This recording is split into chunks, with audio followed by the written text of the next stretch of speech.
starch. For protein, we have 3 servings. All right.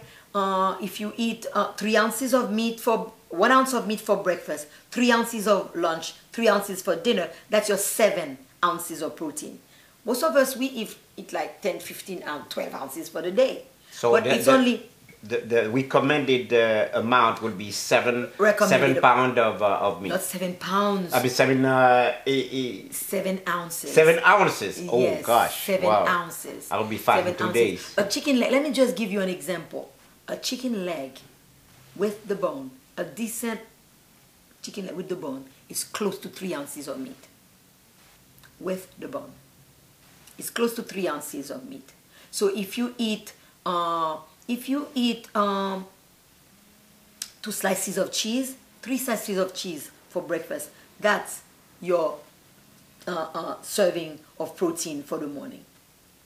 You see? So, but it's recommended that we take 7 ounces, 7 to 8 ounces, all right, for the day, and that will be sufficient to meet the need of most of us.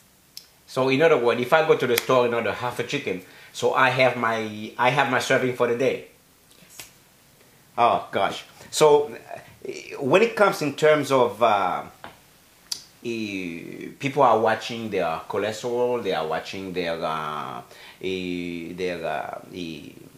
diet in terms of hypertension, how you call it.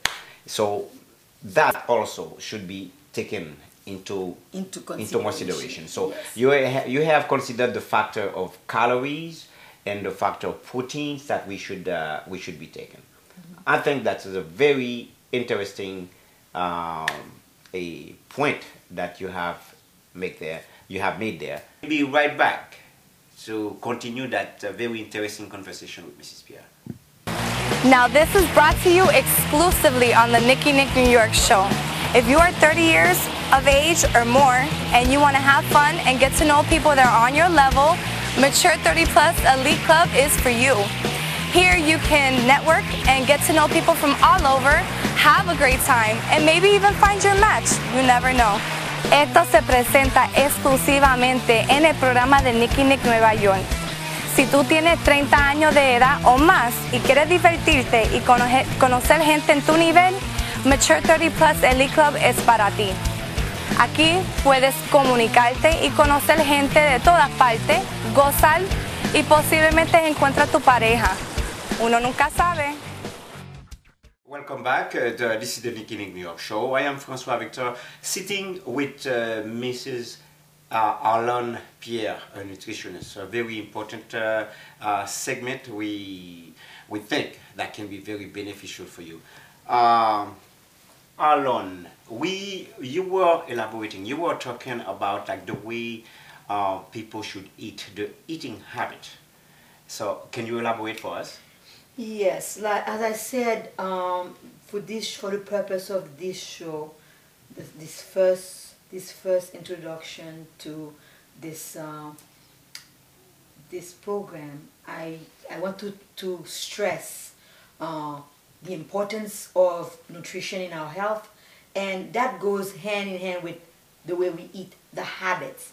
The habit is the pattern that we follow. Most of us, we eat the same way, and we tend to eat the same things. So our eating habits is very important. And usually when you go to the doctor and they tell you to change your diet, usually changing your diet is not really the thing you got to focus on first. It's like changing your habits. What you do, when you do them, okay? How we eat, what we eat, when do we eat them. You mentioned previously how important it is, the breakfast.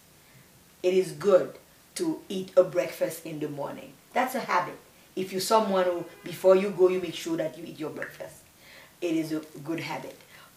Eating your lunch more or less at the same time and not eating a lot of starches is a habit. We have people who have a habit of eating a lot of greasy food, for instance. That's a habit. That's what we will say, something we habituate ourselves with, a practice that we make. That's what the habit is. So many a time you find that it's not so much that the person using the wrong food or the wrong amount of food, but It's the habit of eating it when. Like, for instance, I know someone who's very close and dear to me who has a habit of eating a lot of rice and chicken and big, large meals right before she goes to bed. That's a bad habit. Wow. That's a bad habit. So, the habits, making sure that you eat at a certain time. You eat your breakfast between 8 o'clock and before you go to work, or if you're not someone who's working, in the morning before you start your day, you eat your breakfast. And what do you eat? Do you eat a lot of greasy food? Do you eat a lot of sweets? Some people have that. I personally have a habit of liking chocolate, which I'm trying to keep. But I like to eat chocolate very late at night. That's a bad habit. I do to have a snack every now and then. I mean, almost every night. I always like to have a snack just before I go to bed. Yeah, it depends on what okay? you eat before. It depends. It's a habit. It depends on what you eat before. Is it something that's very greasy? Is it fried chicken, or is it a fruit? Is it a cracker with some cheese and a glass of milk?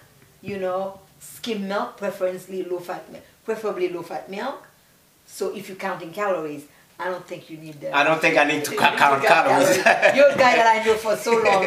I don't think it's I don't think I need to count but, calories. like I said, to be on the serious note here, our eating habits, the way that we prefer, when we prefer to eat, what we prefer to eat, that's also something that we could take into consideration. And most of the time when someone sees a nutritionist, a dietitian, or a doctor, they will tell you, you have to change your habits.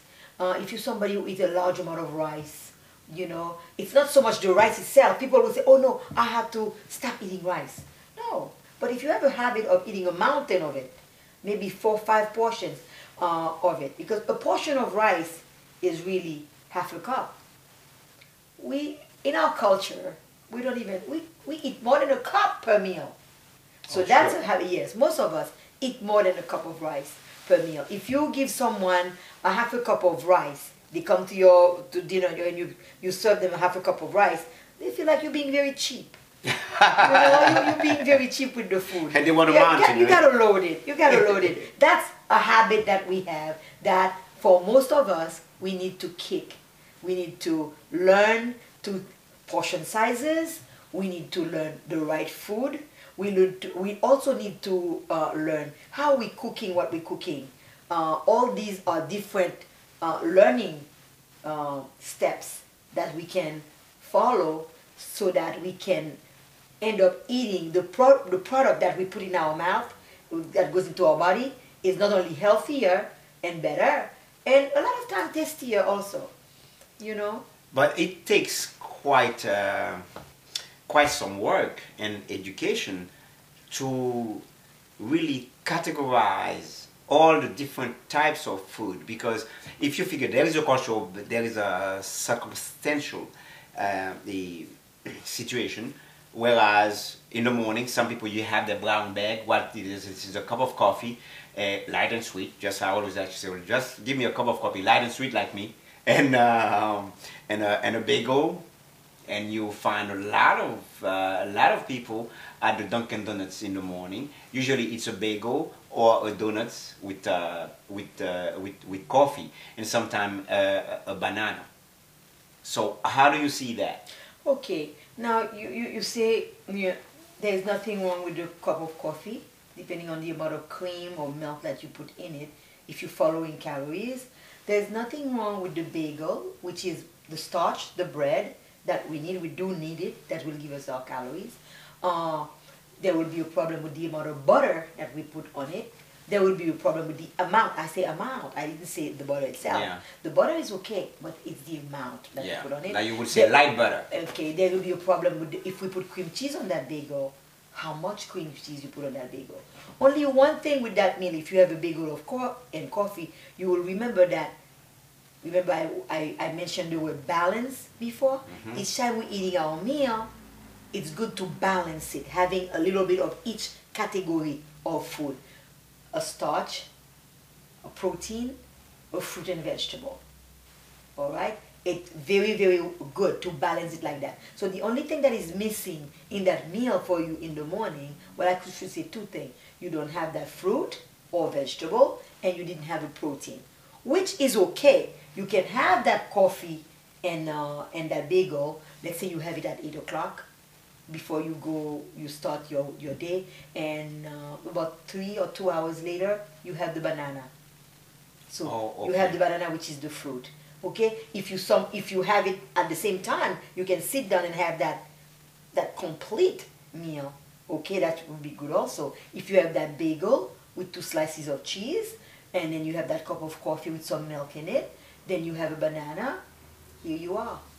So this is good to start the day. Well balanced. I have heard somewhere from someone where if you have coffee and then a banana, you automatically withdraw all the effect. I mean, all the benefit you would have from the banana itself. Is that true? Coffee and banana, that doesn't.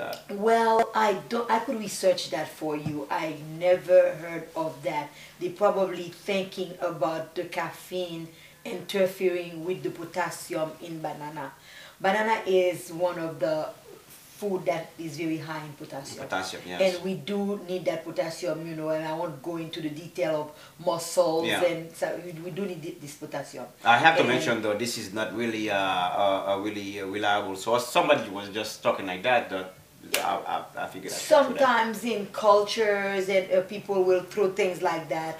I can research that. You know, it's very interesting that you mentioned that. I've never heard of it myself, or never read anything like that. That caffeine or the milk in the coffee itself, or forget about the sugar, interfering with the potassium.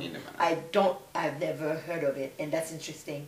I should really look into that. However, whether you eat an orange in the morning, that's very popular food. Either orange, bananas, usually apple. Apple.